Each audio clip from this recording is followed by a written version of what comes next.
ಯಾಕೆ ಬೊಮ್ಮೇದ ಬೇಜಾರಾಗಿದ್ಯಾ? ದಿವ್ಯಾ ಮಾತಾಡಲಿಲ್ಲ ಅಂತನಾ? ಇಲ್ಲ ಬೊಮ್ಮೇದ. ಇಲ್ವಾ? ಮತ್ತು ತಮ್ಮ ಫೀಲಿಂಗಿಗೆ ಕಾರಣ? ದಿವ್ಯಾ ನನ್ನ ಮೇಲೆ ಕೋಪ ಮಾಡ್ಕೊಂಡಿದ್ರೆ ಮಾತಾಡಿ ಸರಿ ಮಾಡ್ಕೊಬೋದು. ಆದರೆ ಯಾರಿಗಾದ್ರೂ ಅವಮಾನ ಆದರೆ ಅದನ್ನು ಹೇಗೆ ಸರಿ ಮಾಡೋಕ್ಕಾಗತ್ತೆ ಬೊಮ್ಮೇದ? ಇನ್ಯಾರ ಬಗ್ಗೆ ಮಾತಾಡ್ತಿದ್ಯಾ ಬೊಮ್ಮೇದ? ಸತ್ಯನ ಬಗ್ಗೆ. ಬೊಮ್ಮೇದ, ನೀನು ಅವಳು ಹೋಗಿದ್ದಕ್ಕೆ ಖುಷಿ ಪಡಬೇಕು ತಾನೆ? ಅವಳು ಮನೆಯಿಂದ ಆಚೆ ಹೋದ್ರೆ ಸಾಕು ಅಂತ ಕಾಯ್ತಾ ಇದ್ದಲ್ಲೋ. ಅವಳು ಮನೆ ಬಿಟ್ಟು ಆಚೆ ಹೋಗ್ಲಿ ಅಂತ ಅಂದ್ಕೊಂಡಿದ್ದೇನೋ ನಿಜ ಬೊಮ್ಮೇದ. ಆದರೆ ಅವಳು ಈ ರೀತಿ ಕಳ್ಳಿ ಹಂಚ್ಕೊಂಡು ಹೋಗ್ಲಿ ಅಂತ ನಾನು ಯಾವತ್ತೂ ಬಯಸಿರ್ಲಿಲ್ಲ. ಆದರೂ ಅವಳು ಮಾಡಿದ ತಪ್ಪಲ್ವಾ ಬೊಮ್ಮೇದ? ನನ್ನ ವಾಲೆಟು ಅವಳು ಇದ್ದಿದ್ರ ಮೇಲೆ ಸಿಕ್ಕಿದೇನೋ ನಿಜ. ಅದನ್ನು ನಾವು ಕಣ್ಣಾರೆ ನೋಡಿದ್ವಿ. ಆದರೆ ನಾವು ಕಣ್ಣಾರೆ ನೋಡಿದನ್ನೆಲ್ಲ ನಿಜ ಅಂತ ಯಾಕೋ ನನ್ನ ಮನಸ್ಸು ಒಪ್ತಾ ಇಲ್ಲ ಬೊಮ್ಮೇದ. ಯಾಕೆ ಒಪ್ಕೊಳ್ಳಲ್ಲ? ಎಷ್ಟೋ ಸರಿ ನಮ್ಮ ಹತ್ರನೇ ದುಡ್ಡು ಪೀಕಿಲ್ವಾ? ಇದು ಅದೇ ಥರನೇ. ಇಲ್ಲ ಬೊಮ್ಮೇದ, ಇದೇ ಬೇರೆ ಅದೇ ಬೇರೆ.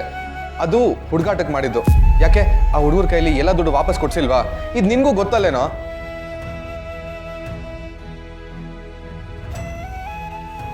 ನಾನು ಆತರ ಪಟ್ಟು ಅವಳು ಕಳ್ಳಿ ಅನ್ನೋ ಹಾಗೆ ಮಾತಾಡಿ ತಪ್ಪು ಮಾಡಿಬಿಟ್ಟೆ ಬೊಮ್ಮೇದ. ಅವಳ ಯೋಚನೆಗಳು ಇನ್ನೊಬ್ಬರಿಗೆ ಸಹಾಯ ಮಾಡೋ ಥರ ಇರುತ್ತೆ. ಈ ಥರ ಚೀಪಾಗಿ ದುಡ್ಡನ್ನು ಕದಿಯೋ ಥರ ಇರಲ್ಲ. ಇದನ್ನೆಲ್ಲ ನೀನು ಮೊದಲೇ ಯೋಚನೆ ಮಾಡಬೇಕು ತಾನೆ? ಹೌದು ಬೊಮ್ಮೇದ, ಅವಳು ಯಾರ ಜೊತೆನೋ ಫೋನಲ್ಲಿ ದುಡ್ಡು ಅರೇಂಜ್ ಮಾಡ್ತೀನಿ ಅಂತ ಮಾತಾಡ್ತಾ ಇದ್ಲು. ಅದು ನನಗೆ ನೆನಪಾಗಿ ಅವಳ ಬಗ್ಗೆ ತುಂಬ ತಪ್ಪಾಗಿ ಮಾತಾಡ್ಬಿಟ್ಟೆ ಬೊಮ್ಮೇದ.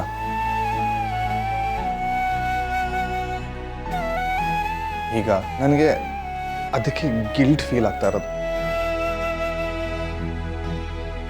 ಕೆಲವೊಂದು ಸರಿ ನಾವು ಆತ್ರದಲ್ಲಿ ಮಾತಾಡೋ ಮಾತು ಇನ್ನೊಬ್ಬರಿಗೆ ಎಷ್ಟು ದೊಡ್ಡದಾಗಿ ನೋವುಂಟು ಮಾಡುತ್ತೆ ಅಂತ ನಾವು ಯೋಚನೆನೇ ಮಾಡಲ್ಲ ಬೊಮ್ಮೇದ.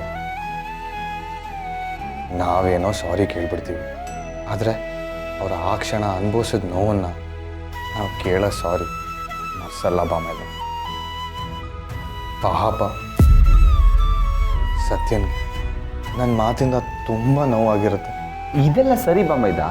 ಅವಳು ಆ ಪರ್ಸ್ ತಗೊಂಡಿಲ್ಲ ಅಂದಮೇಲೆ ಆ ಪರ್ಸು ಈ ರೂಮ್ಗೆ ಹೆಂಗೆ ಬಂತು? ಅದೇ ನನಗೂ ಗೊತ್ತಾಗ್ತಾ ಇಲ್ಲ ಬೊಮ್ಮೇದ.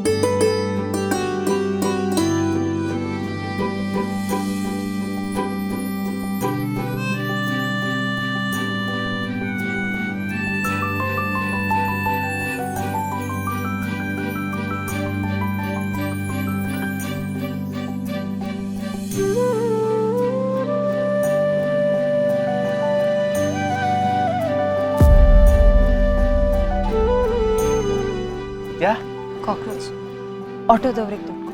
ಹಾಂ, ನೀನು ನಡಿ ಬರ್ತೀನಿ.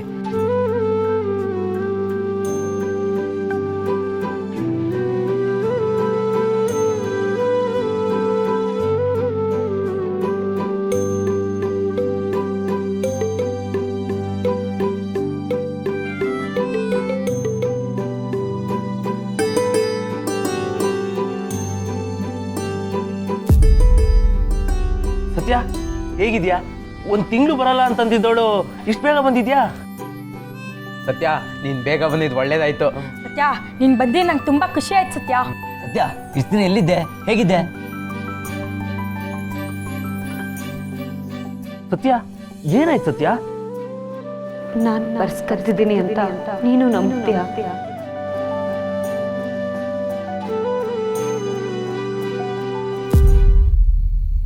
ಅವ್ರ ಲೆವೆಲ್ಲೇ ಬೇರೆ, ನಮ್ಮ ಲೆವೆಲ್ಲೇ ಬೇರೆ ಕಣ್ರು. ನಾವು ಪಕ್ಕಾ ಲೋಕಲ್, ಅವರು ಹೈ ಕ್ಲಾಸ್ ಪೀಪಲ್. ನಮಗೂ ಅವ್ರಿಗೂ ಆಗ ಬರಲ್ಲ ಕಣ್ರು. ಅಲ್ಲ ಸತ್ಯ, ಅಷ್ಟಕ್ಕೂ ನೀನು ಇಷ್ಟು ದಿನ ಎಲ್ಲಿದ್ದೆ? ಫ್ರೆಂಡ್ ಮನೇಲಿ. ಫ್ರೆಂಡ್ ಮನೆಯಲ್ಲ? ನಮಗೆ ಗೊತ್ತಿಲ್ಲದ್ರ ಫ್ರೆಂಡ್ ನಿನಗೆ ಯಾರಿದ್ದಾರೆ ಸತ್ಯ? ಕೋಟೆ ಮನೆ ರಾಮಚಂದ್ರ ಸರ್ ಇದಾರಲ್ವಾ, ಅವ್ರ ಮನೇಲಿ. ಕೋಟೆ ಮನೆ ರಾಮಚಂದ್ರ ರಾಯರು ಅಂತಂದ್ರೆ ಅದೇ ಅವತ್ ನೀನು ಆ ಪೋಲಿ ಹುಡುಗರಿಂದ ಕಾಪಾಡ್ದಲ್ಲ ಅವರೇ ತಾನೇ? ಅವರೇ. ಓ, ನೀನು ಅವ್ರನ್ನ ಕಾಪಾಡಿದ್ದಕ್ಕೆ ಅವ್ರು ನಿಂಗೆ ಆಶ್ರಯ ಕೊಟ್ರಾ? ಅವ್ರು ತುಂಬಾ ಶ್ರೀಮಂತರು, ಊಟ ತಿಂಡಿ ಎಲ್ಲ ಸಕ್ಕತ್ತಾಗಿರುತ್ತಲ್ವಾ? ನಿನ್ನಂತೂ ಸೂಪರ್ ನೋಡ್ಕೊಂಡಿರ್ತಾರಲ್ವಾ? ಯಾಕೆ ಸತ್ಯ, ಅಲ್ಲೇನಾದ್ರೂ ಪ್ರಾಬ್ಲಮ್ ಆಯ್ತಾ? ಎಲ್ಲಿ ದುಡ್ಡಿಗೆ ಬೆಲೆ ಜಾಸ್ತಿ ಇರುತ್ತೋ ಅಲ್ಲಿ ಮನುಷ್ಯರ ಬೆಲೆ ಕಡಿಮೆ ಇರುತ್ತೆ. ಮನಸ್ಥಿತಿ ಚೆನ್ನಾಗಿರೋ ಎಲ್ಲರ ಮನೇಲೂ ಮನಸ್ಥಿತಿ ಚೆನ್ನಾಗಿರುತ್ತೆ ಅಂತ ಹೇಳಕ್ಕಾಗಲ್ಲ. ಸರಿ, ನಡೀರಿ, ಕೆಲಸ ಶುರು ಮಾಡೋಣ. ಕೆಲ್ಸನಾ? ಈಗ ತಾನೇ ಬಂದಿದ್ಯಾ? ಬಂದಿದ ತಕ್ಷಣ ಕೆಲ್ಸನಾ? ಹೇಗೆ ಹೋಗಲ್ವ ಸತ್ಯ? ಒಂದ್ ಕಡೆ ನಾನಿರೋದ್ರಿಂದ ಗಲಾಟೆ ಅಪವಾದ, ಇನ್ನೊಂದ್ ಕಡೆ ನಾನಿರೋದ್ರಿಂದ ಮನೇಲಿ ಶುಭ ಕಾರ್ಯ ನಡೆಯುತ್ತೋ ಇಲ್ವೋ ಅನ್ನೋ ಭಯ, ಆತಂಕ.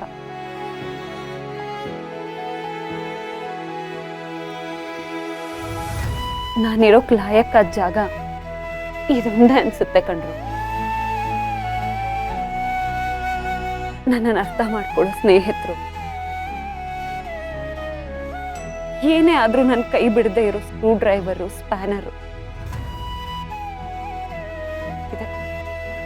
ಇದೇ ನೆಮ್ಮದಿ. ಏನಾಯ್ತು ಸತ್ಯ ನಿಮ್ಗೆ? ಮನೆಗೆ ಹೋಗಲ್ವಾ ಅಂದ್ರೆ ಏನೇನೋ ಹೇಳ್ತಿದ್ಯಲ್ಲ? ಮನೆಗ? ಇಲ್ಲ, ಈಗ ಹೋಗಲ್ಲ. ಸತ್ಯ, ಮನೇಲಿ ನಾನು ಬನ್ನಲ್ಲ ಅನ್ನೋ ಖುಷಿಗಿಂತ ನಾನು ಬಂದ್ಬಿಟ್ನಲ್ಲ ಅನ್ನೋ ಬೇಜಾರೇ ಜಾಸ್ತಿ ಇರುತ್ತೆ. ಅಕ್ಕ ಅಮ್ಮ ಮನಸ್ಸಲ್ಲೂ ಅದೇ ಇರುತ್ತೆ. ಅದಕ್ಕೆ ಅಕ್ಕನ ಮದುವೆ ಆಗಲಿ, ಆಮೇಲೆ ನೋಡ್ಕೊಂಡ್ರಾಯ್ತು. ಮತ್ತೆ ಅಲ್ಲಿವರೆಗೂ ಎಲ್ಲಿರ್ತೀಯ ಸತ್ಯ ನೀನು? ಎಲ್ಲಿ ಅಂದ್ರೆ ಈ ಗ್ಯಾರೇಜಲ್ಲಿ. ನನಗೆ ಅಂತ ನಮ್ಮಪ್ಪ ಕೊಟ್ಟಿರೋ ಈ ಗ್ಯಾರೇಜ್ಗಿಂತ ಚೆನ್ನಾಗಿರೋ ಜಾಗ ಜಗತ್ನಲ್ಲಿ ಬೇರೆ ಯಾವುದಿದೆ ಹೇಳು?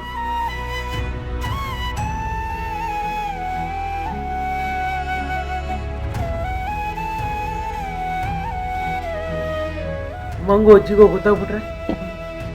ಗೊತ್ತಾದ್ಮೇಲೆ ನೋಡ್ಕೊಂಡ್ರಾಯ್ತು ಬಿಡು. ಒಂದು ವೇಳೆ ಗೊತ್ತಾದ್ರೂ ನಾನು ಇಲ್ಲೇ ಇರಲಿ ಅಂತ ಅವರು ಅಂದ್ಕೋತಾರೆ.